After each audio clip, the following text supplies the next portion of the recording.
What's up, bro? Man United here. Want to talk a little bit about the reaction to the United Spurs game and give you my thoughts on some of our players this year. I used to write for Goal.com. I was an editor at Bleacher Report. I tend to have some different opinions, which these days kind of hard to come by. Usually after a match and we watch all the fallout, and there's plenty of commentary online. A lot of people end up saying the same things. In most cases, I think it's because they're right. But there are some things that haven't been said that I think are really important. I'm going to get into those, not waste too much time here. First of all, I want to address something about Harry Maguire. No one's picked up on this. Quite frankly, at the end of last season, there are 2-3 games in a row where in the middle of the match he's getting his head examined because he had head-to-head clashes. And I remember there was one time it was really bad. He just came off and went right back on. This happened a couple games in a row. 2-3 games in a row. And immediately following that, or not shortly thereafter, or rather shortly thereafter, he had one match where he was just inexplicably doing all these inexplicable things. It's like running the wrong way and stuff. Straight up, Maguire is concussed. All right, that's the issue. Maguire has CTE. He has post-concussion syndrome, guys. This is why he's playing and doing all these inexplicable things. He's not himself at all. I've been saying this, but no one's listening to me. Probably because I'm posting it on the Man United subreddit. And I don't have enough karma for anyone to even see my bloody comments. So anyways, I'm going to make a YouTube channel where I can chat my shit. So that's the first one I wanted to get started with. Now, this was before he went to Greece and went bonkers. The guy needs a rest. He basically has post-concussion syndrome, or effectively has short-term CTE. So think about those games. Again, it was the end of last season when he was getting his head banged, and then he was just running around doing all these inexplicable things. Goes to Greece, loses his head, even at the start of this season. So, I mean, it's worrisome because usually you got to give the guy a few days off, but he's had days off, obviously, in between last season and this season. And I'll get into more a little later about how I think the fallout from last season turned into this season, whether we're tired or not sharp enough, etc. Because I think there's a lot of misnomers about that as well. One other thing I'm going to talk about is David De Gea. Against Brighton, he let in, 2 goals? But then they hit the bar 5 times. What no one was really saying that De Gea was effectively beaten 7 goals that game. Now, I really think our team is going to play better without De Gea. A year ago, before we gave him our contract, I was saying that we need to just play Hendo. Dean Henderson, single-handedly got Sheffield United to win the championship when they were promoted. And they even scoopered Leeds, if I understand correctly, in the final championship match for promotion. And my buddy who's a Leeds fan said, man, it was all Hendo. But you saw it yourself, guys. When we played Sheffield United last year, they were an absolute shell of the team that they had been. And Dean Henderson, even on form, was the best goalkeeper in the league first half of last season in the Prem. And like I said, when they played us, they had absolutely nothing. So I do think that we look a lot more solid with Dean Henderson in goal, sort of like how we look when Romero's in goal. So last summer, before we gave De Gea a contract, I was saying, listen, let's sell De Gea. He's worth more on the market than he is to our team. We could have sold him for 80 mil before we gave him that contract. Now we probably can only sell him to a couple teams because we overpaid him so much. Not only would we save the money from overpaying him, but we would have gotten a large transfer kitty too. And we probably would have more points last season as well. And there's a lot more to be said on that subject. One other thing, guys, and I have a lot to say, so I probably will end up rambling. But people were wondering yesterday, and I think it was pretty specious, wondering how Martial would react to Cavani signing. Next day, he gets sent off for the first time in a United uniform for an act of just hot-headed petulance. So make of that what you will. I'm just saying, Personally, I just think it's a coincidence. And also, I think it's shambolic how they're going to use VAR to review the incident and then not send off that Argentinian player, Lamela. So I thought that, if you're going to actually use VAR to review that, then you either say, oops, my bad, he was provoked, I'll give him both a yellow. Or, oops, my bad, he was provoked, I'll send off that other bloke too. They use VAR and he says, yeah, we're good, let's play on. Shambolic. So those are just a few talking points I wanted to hit after watching all the, talking head punditry after the match. Frankly, a lot of people are probably overreacting to the game. I think a lot of their overreaction has been justified, and I'll get into that. But one thing I do want to say is, even though we were getting beaten 2-1 and, beaten on the pitch, regardless of the score, we were kind of getting dominated before Martial got sent off. And we've had periods in matches where we look like shit, right? Every other game for any team, really. So to say that Martial getting sent off didn't change the game is silly. I feel really bad for Martial because, well, I already felt bad for him because he's watching Calvert-Lewin get hat tricks willy-nilly, and he didn't even have a goal yet. So, on top of it, Martial doesn't take our penalties, which I also feel bad about, but I can't feel that bad about it because Bruno hits every single one.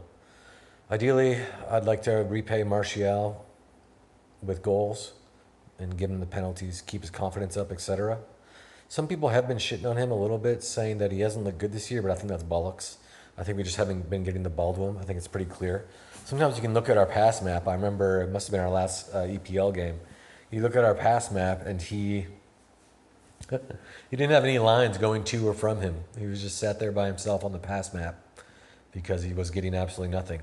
But listen, you can tell yourself qualitatively, watching him play, when he gets the ball, he still looks pretty sharp. He doesn't look great, but I think he still looks pretty sharp. So the idea that he isn't playing well or we need to replace him with Cavani, that's balls. And the idea that, I probably do watch too much Mark Goldbridge these days, but the idea that, Cavani's coming to the club, you think he's going to be satisfied being a backup? Well, the dude's fucking 34, soon, right? He's effectively 34. Do you really think that we're not signing him and saying, listen, you're going to be back up to Martial, dipshit? You think he's coming here thinking that he's going to take the reins? Of course not. Of course he's going to be the backup. But, I don't want Martial getting unhappy we put in Cavani. I want Martial to play as much, more or less, as he wants to play. And only when the match becomes a squash match because we're getting our asses handed to us or we're kicking ass, do I want to see Cavani. And I also want to see Cavani spell Martial, give him a little bit of rest here and there. We got to keep Martial happy. He's my favorite player. And he's basically our second or third best player, too. He might even be our best player at times. Speaking of that, I'll just move over to another player. Well, I'm basically going to talk about every player. But I want to talk about Van de Beek because I was talking about Cavani coming to the club and what his expectations would be. And I can do the same thing with Van de Beek because it was curious. I remember him saying that he spoke to Ole. Ole said he sees him in a number 10 role. So I was like, shit, man. Really? Because we have Bruno there. So let's talk about the number 10 role. I do think that Ole's way too stubborn in his selection. He's basically dogmatic is the word I use. And, a lot of people do agree that we should play Pogba in the number 10. So without even addressing Van de Beek, I do think we need Pogba further up the pitch. It wouldn't even be that crazy to put Pogba at right wing. It wouldn't even be that crazy. That way you can get all four of them in the game. The idea is just to get Pogba in an attacking position and take some of the liability away from him defensively. So I do think Bruno would be better in Pogba's position. I guess I have to backtrack even more by saying that I don't think we should be playing two holding midfielders. I think we should play one holding midfielder, more of a triangle the other way. So we have two attacking, or maybe one box to box and one attacking. But again, Bruno loves to get stuck in. Bruno has insane cardio. People don't say this enough. We need to let him fall back, let him defend more, let him get stuck in. It's not working out with Pogba retrieving the ball from our defense. And you'll see even at times when Pogba's playing, you'll see Bruno drop deep to pick up the ball from his number 10 position. So Bruno has that inclination. Let's foster it and let's let him play further back. Let's move Pogba further forward. Now, obviously, when we saw, 2 games ago, I believe it was against Brighton, I'm sure it was, Everyone said, oh my God, Pogba had the worst game he played for us. What no one said was that the previous worst game Pogba had played for us was the previous match against bloody Crystal Palace. So Pogba had COVID, comes back, we got this guy Van der Beek, looking sharp, etc. And then Ole starts Pogba against Crystal Palace. What is he doing? Pogba has an absolute stinker. So then we're all calling for Van der Beek the next game. And what does Ole do? He starts Pogba again, and we effectively lost the match against Brighton.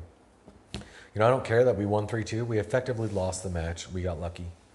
And like I said before, De Gea effectively let in 7 goals that game. He got beat 7 times, put it that way.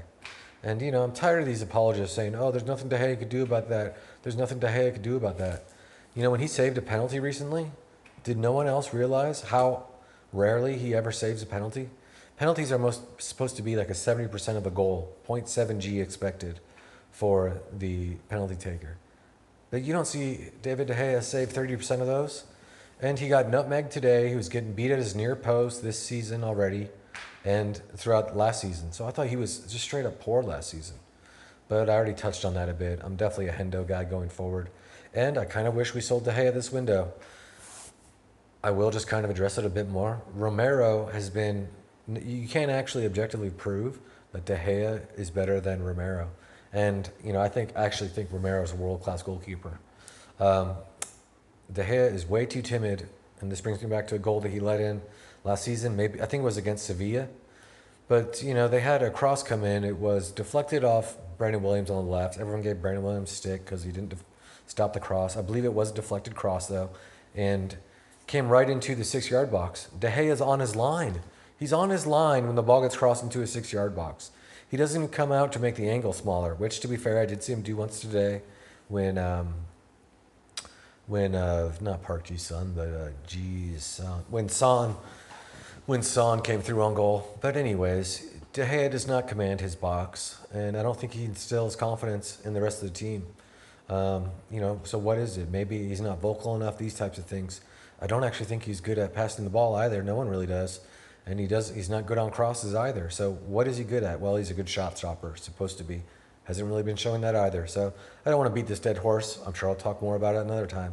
Let's get back to Van der Beek and our midfield. So I do think Pogba, like I said, would be better in a more forward position. I don't even care if we put him on the right, because another thing about that is I don't actually like starting Mason Greenwood there day in, day out, first name on the team sheet type shit. I think Greenwood is still better coming in as an impact sub. Now, since this is my first video and I've had a lot on my mind, I'm going to talk about Greenwood for a minute. Now, I do follow him on IG. I follow a few United players. And, I just kind of see him posting with the Gucci and the Lambos. This was last season. I was just thinking, mate, please. And then he got that tattoo. And I was like, mate, please don't go. Please don't be a cliche. Please don't let this go to your head. And then what happens? He gets his first call up, fucks that up. Not only did he get sent home from England on a second cap, but then during that week, there was an article about him. He had to come out and apologize for huffing nitrous, for huffing bloody whipped cream bottles. For fuck's sake.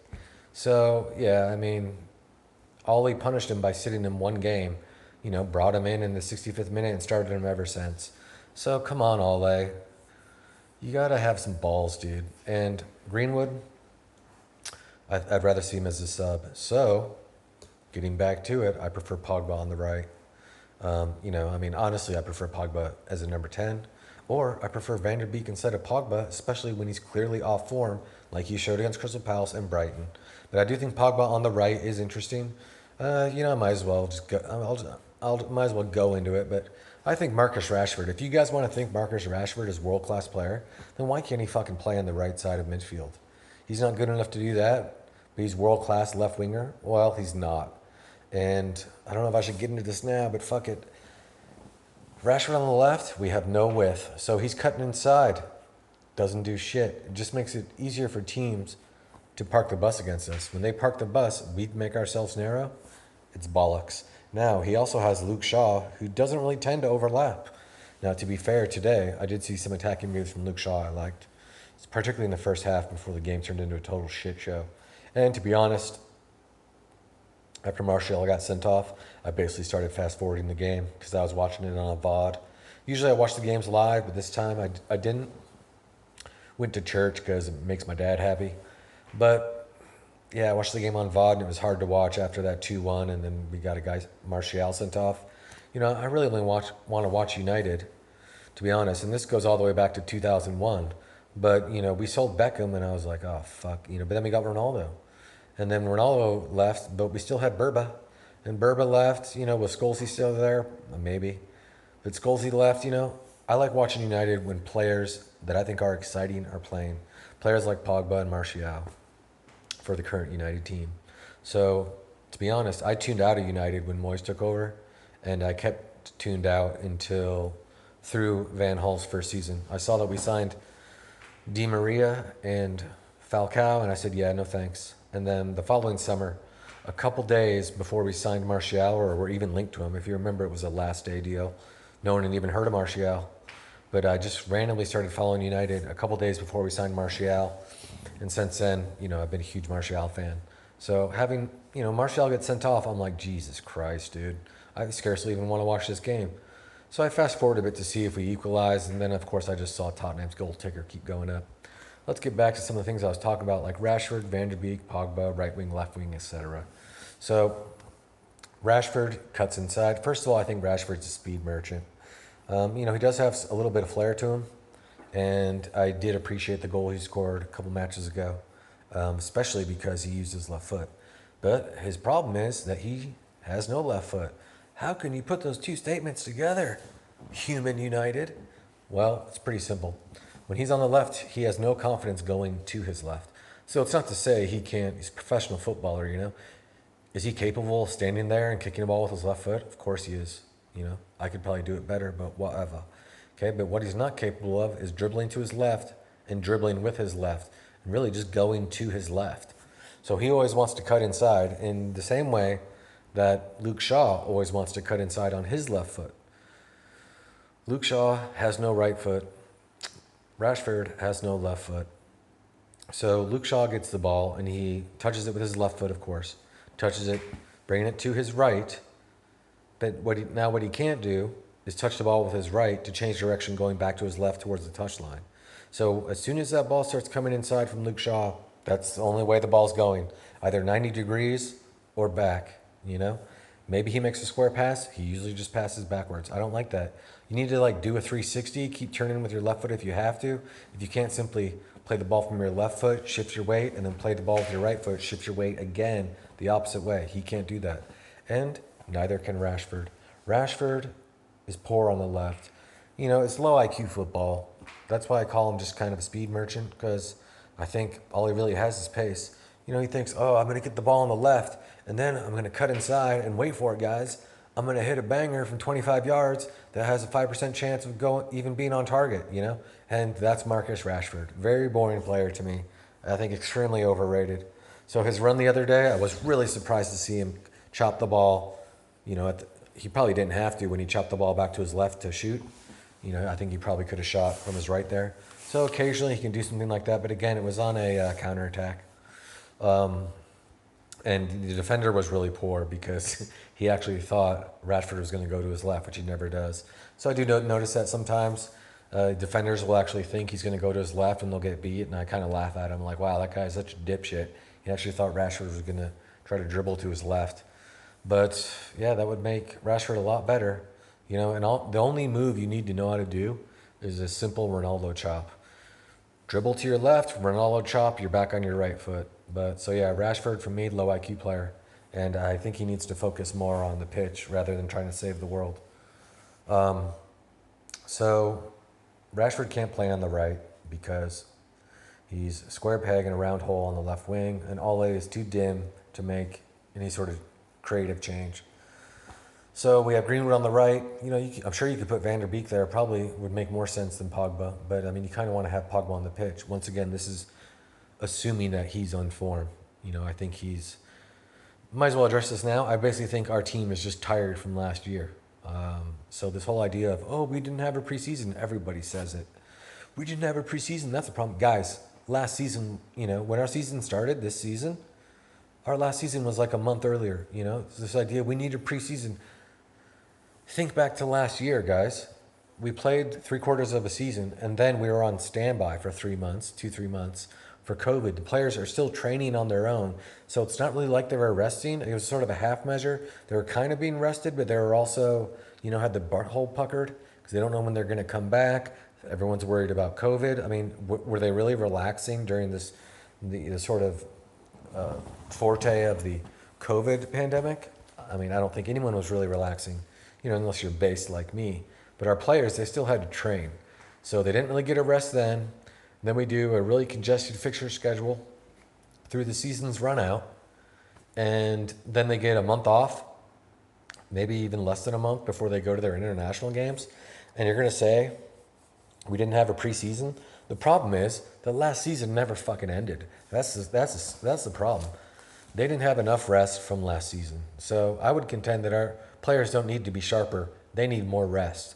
Harry Maguire, Paul Pogba being two of the greatest examples of that, right? So anyways, Van der Beek, how do we fit him into the squad? It's a good question. I think first and foremost, when you have Pogba clearly in some of the worst form he's ever been, and I could talk a lot more about Pogba because he gets a lot of slack from people. I mean, he was our best player under Mourinho, player of the year, he was in the PFA team of the year under Mourinho. But people slag him off like, oh, his time at United's been a disappointment. I think it's bollocks. I honestly think if you're going to play him every game, which you essentially should, when he's not completely knackered, he should be on the team sheet. I would give him the armband, maybe give him the opportunity to be a bit more of a leader. I see him kind of just ghosting through games and being a bit abject. So I don't know where his head's at. He is an emotional player. So you saw how emotional he was when he scored that goal the other day, which was laughable. It was a pretty laughable own goal, to be honest, because he was aiming about 30 yards left on that free kick. And, it's getting upvoted on Reddit saying great free kick. I mean, what are you going to do, guys? IQ's a bell curve, right? So Pogba, completely out of form, not fit, had COVID. And that would be the time to play Van der Beek. But once again, Ole basically just puts out the same team sheet every week, doesn't think outside the box at all. The fact that we got Bailly today was a bit of a miracle. I mean, obviously, we should have had Van der Beek and Bailly against Brighton. We were all calling for it after both of them played well against, I believe it was Luton. Yeah, that's right. So, but we didn't get any of them, right? We had Lindelof and Van der Beek against Brighton. We got our asses handed to us. And then Bailly and Van der Beek again play well against Brighton in the Cup. And then we get Bailly today. So I feel bad for Van der Beek. And going back to it, he's like, oh yeah, Ole said he's going to play me at the 10. Shit, man. I think Van der Beek's great at the 10. But I'd probably rather see Pogba on form there. But this just goes back to reinforce my point that when Pogba is clearly unfit, Ole's got to be smart enough to play Van der Beek. I really have a problem with a lot of Ole's selection. And this goes back even to last year, and this is a point I'll make now because I've been holding it in for this long. During our fall-winter run, we were so abjectly poor. We were like sitting mid-table, playing Pereira and Lingard in fucking the number 10 spot. I mean, Martial was out for 8 weeks with a hamstring injury. First of all, unheard of. But secondly, Greenwood didn't start a single game as a number 9 during that period, which is just shocking. That is shocking and horrendous. And another thing you could have done is play Greenwood at the 10, guys. Mason Greenwood at the 10. I think that's actually where you want to put him because he's a great passer. So, I mean, it doesn't matter that much when you're playing like a front 3 or a front 4, whether he's in the middle or on the right.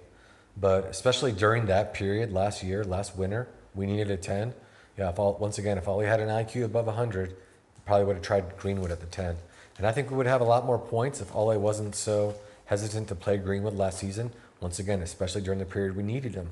We needed anybody. He brought in Brendan Williams, and he was definitely serviceable for us. I would have liked to see Angel Gomez get some runouts in the 10. And looks like he's playing great over Portugal to like virtually no one's surprise, right? And who knows what goes on the scenes with Angel. Who knows what went on behind the scenes with Angel Gomez's contract? I can get into some of the behind the scenes stuff too because I have a lot of points to make on that. But speaking of our youth. I mean, I'll touch on it, but Ethan Laird's a guy I'm really excited about. He didn't feature last year either, but then again, Wan-Bissaka was playing really well. So yeah, during that period, I needed more from Ole. I wanted Angel Gomez in the team. I wanted Jimmy Garner playing more. I wanted Mason Greenwood to get a run out at the 10. I wanted Mason Greenwood, if not at the 10, starting at the 9. We didn't have a 9 either. So it was really poor from Ole. We should have had a lot more points. And if we had a lot more points, then maybe we could have got a lot more rest during the run out to last season.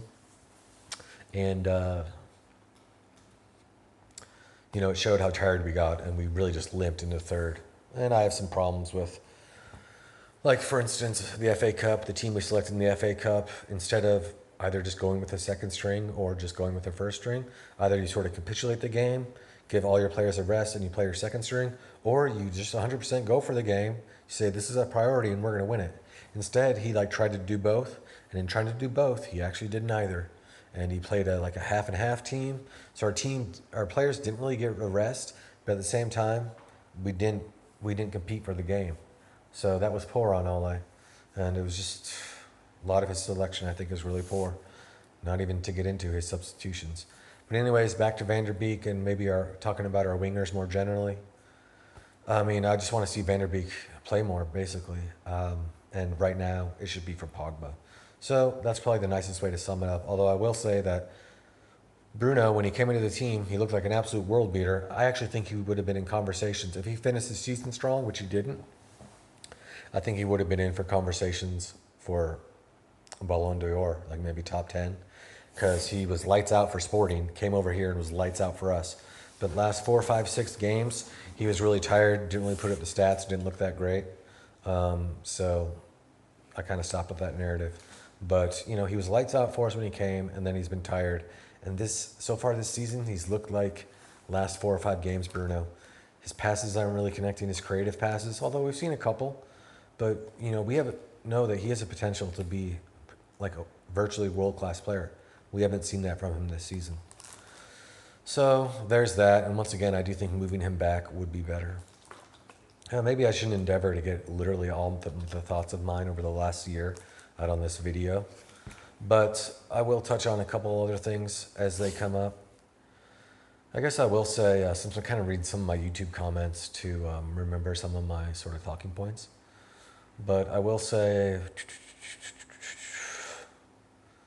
I guess I'll talk about Ole. I guess I have already. But, I do think that he's not a motivator or a tactician. So one thing that United stand Mark Goldbridge does a lot, he says, oh, are you Ole out? Oh, you guys are Ole out? Oh, you criticize Ole, so you're Ole out? And I'm just really sick of this binary argument about, oh, if you criticize Ole, you're Ole out. Or are you Ole out or Ole in? As if there's only two choices, guys. Do we blame Ole today for the match against Spurs? Or do we blame the players? Once again, there's the third option, fucking both. And I'm not Ole in or Ole out. I think this is what I am. I'm Ole out eventually. And I think that's the logical position to have. I mean, do people really think Ole's going to be here 5 years winning titles? I mean, give me a break. We probably should have cut our losses after last season, to be honest, because he completely overachieved by us getting third. But I'm not sitting here saying, oh, we need to fire Ole and bring in fucking that Argentinian dude who's coached Spurs. I just think that's just low IQ Muppets regurgitating things they've heard. So I'm happy to give Ole another run this year. But I want to see him improve with some of his decision making. I want him to see him be more creative with his selection. I mean, he doesn't really listen to the fans at all. Not that I really blame him, but do they have no one at Old Trafford sort of gleaning what the fans think and maybe deliver some talking point narratives to Ole and say, oh, the fans think that this player needs a run. The fans, we're picking up on something about this player, unhappy with this guy. He can kind of at least think about it, But yeah, I mean, I've already detailed a lot of my issues with his selection. And, I just think he doesn't have the balls to make these decisions. I think he's kind of coaching like how I think Carrick played, which is like to not be seen. So I think that Ole's just trying to take the safe route a lot. And I hate how he sits on the bench with his legs crossed and doesn't even do anything to affect the match. And like I said, I don't think he's a motivator. I don't think do the players really respect him? I mean, they probably respect him for the goal he scored in 1999, but do they fear him? Because they need to fear him sometimes. And I don't think Ole's a total pussy. I like to think that he's got a little bit of a mean streak in him. But I'll tell you what, Michael Carrick fucking doesn't. So I do doubt our coaching staff as a whole. I think Michael Carrick is useless. And I thought he was basically useless as a player. That's probably a discussion for another video. But yeah, I don't really rate our coaching staff. Sorry, I pause my phone there. And I don't think he's a motivator like Sir Alex, who was basically like solely a man motivator, the best at it. And Ole's not really a tactician like Klopp or something, who is also a man motivator, right? And that his players respect him. So it is worrying to see our players play so poorly, but does it all come down to Ole? Obviously not. And like I said, I do think they're tired from last year. But like I also said, I do think that the match with Spurs, you give it 5 or 10 minutes, you let the ebb and flow of the match change without Martial getting sent off, maybe we win that game. Of course, the beginning was a shit show, and you have, concussion fridge head or whatever the fuck you want to call him, slabhead, running around the pitch concussed, doing all this insane shit like fouling Luke Shaw, heading the ball twice in the air, heading the ball at Bay's head, like Maguire needs to see a fucking doctor, that's what he needs to do. Not to mention we play Maguire way too much. He had the most players of anyone last year, and still Ole just plays him every fucking game. Maybe it was maybe our cup match he finally didn't play him. That was our last cup match, but that was just way too late. So he should have been resting him last season as well.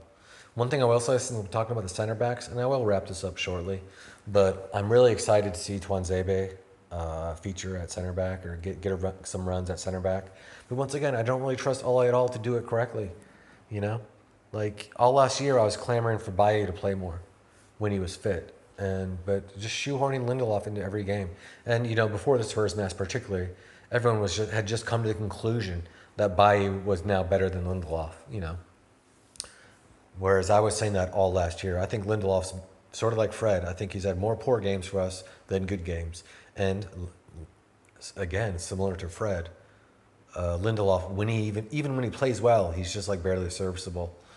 One thing about Lindelof and Maguire is Maguire has a clear strength, which is heading the ball. Now, again, I know this goes against the grain of what we saw today, but obviously Maguire is a player. We know that one of his strengths is heading the ball. Fucking slab head, right? And he can head that ball fucking 30 yards, But so at least Maguire has a clear strength, whereas Lindelof has no clear strengths. So I do rate Maguire ahead of Lindelof, but I think Maguire, like I said, needs some rest because he's got fucking CTE. He's going to turn into Mike Tyson. But for real, Tuanzebe at center back, I'm excited about. And then we have that kid coming up, I don't know, Elonga or whatever his name is. Some good things being said about him. And then also, I mean, if we're paying Chris Smalling's wages, then why can't he get a game? I think you can experiment a little with him and see how he looks. But instead, he's not training with the team and shit. I mean, I just think that's stupid. Listen, if a player decides to leave or not, that's fine, okay? But while he's at the club, you can use him. So you never know. Chris Smalling might even feature this season. Apparently, he was really good at Roma. I know we've seen way too much of Chris Smalling already in our lives, but it looks like going to Roma was good for him. And it does make you question our coaching team when players who look like they're completely shot go to other teams and are completely rejuvenated, and not just rejuvenated like, oh, I'm happy to be here at this new environment. Like consistently over time, they're much better players. So once again, it is worrying. I don't rate our coaching staff, guys, and I don't really rate Ole, but I don't want to have managers in and out every season. So that's, when people say you Ole in, you Ole out, I'm just not interested. That's low IQ bifurcation of nuanced arguments. And you can easily think, I don't want Ole to leave right now, but I still don't rate him as a manager, So that's where I'm out. I'm Ole out eventually, guys. So once again, kind of wrapping this up, the Cavani signing, I mean, there's a lot of outrage over it. Once again, I think it was just a bunch of bullshit. I think Cavani is basically a perfect signing as a backup for Martial. So I don't know what the big deal is. Hopefully he's a bit of a leader in the locker room too. Not that he even speaks English, but hopefully he does. And hopefully he can galvanize our team a little bit, even as a substitute. And one other thing I want to say, obviously I have a lot of thoughts on United, guys. I can get back to more of them next time. But one thing I will say, it's really bemusing to me, look at how many articles are written about United every day. And so many people just buy them hook, line, and sinker, despite constantly, at the same time, constantly being fooled by them. How many things have you read, online from Goal or BBC or Sky or anybody? Even Fabrizio Romano, the famous Fabrizio Romano, who Goldbridge mentions literally 30 times a show, who if Romano didn't say it, then I don't care, and it hasn't happened yet. And even if he says it's not going to happen, I don't care. It might happen. Listen, guys, the media, mainstream media, it's a thing. And United sells papers, right? Obviously, they're not like actual physical papers anymore. United gets clicks, okay? So if there's any article transfer speculation with question marks in the title, I'm not interested. The only transfer that matters is a transfer that's completed, okay? And how many times have they said we might sign someone and they don't sign them? All right, so guys, you need to be a bit more skeptical. You need to wait and read something several times before you start believing it. And you need to check your sources. And trust me, this is coming from someone in America. We have like the most corrupt media in history. I don't think it's much better for you guys out there. I've been reading some BBC and Guardian pieces that are not at all impartial. And, I've been following United since 2001 when I went to Old Trafford. I used to watch Beckham and Scholes and Keane and Giggs as our midfield. Van Nistelrooy, glory days, man. And, in those 20 years, obviously I've learned what the transfer window is like, what the tabloid media in England's like. How the fuck have you guys not learned that? And I think it's a bit pathetic, and I think it's real low IQ. So, at the same time, people like Goldbridge, they're just trying to make money. So I'm not really mad at them. Although what I would like to see is them sort of admit that instead of just trying to jerk us off every time about every sensationalist rumor that isn't going to come to fruition. At any point, guys, this is my first video. Maybe I'll do cam next time, although I tried it a few times and it was hella cringe, I thought. And my situation right now, it's like not super conducive to having a cam. But I'm not ugly or I'm not like grotesquely ugly or anything, so don't worry about it. We'll do that at some point for sure. And I just wanted to try this on for size. Actually, me doing just audio has been way better because a couple videos I recorded, I was just so aware of the camera and I couldn't really be myself. This has gone real well. I swear I'm not on, what's that bloody called? Not Ritalin. I literally can never remember what this is called. The drug that like college kids used to use to, whatever it is. Yeah, I don't remember. Adderall. It always comes to me, but I can literally never remember the word Adderall. I'm not on Adderall, but yeah, so doing this audio has been super easy as opposed to doing the video and like, trying to set it all up and then like looking at the camera and then like being all cringe. So anyway, guys, I'm going to wrap it up. I expect to get more than 0 views on this and like probably less than 100, so don't worry about me. But anyways, just trying to make you think about some things that you may not usually hear in this sort of echo chamber that is mainstream media and, United fandom. So that's kind of what I'm going to do because this is how I see the game. And, I'd be lying if I said I wasn't hella good at soccer as well. You can bet on that. So I don't know if that's a factor or whatever, but I definitely see the game how I see it. And, what I really like listening to and watching videos where people say things that I agree with, because I'm like, yes, because it feels like my opinion is being voiced, It's not a confirmation bias. I don't care about that. It's just nice to know that things that I'm thinking are being said, almost like I don't have to say them. But as I've hopefully shown, there's a lot of things that don't get said that I believe, that I think make sense, that I'm saying that you might be hearing for the first time. So just trying to make you guys think a bit, and I'll be back next time. So cheers.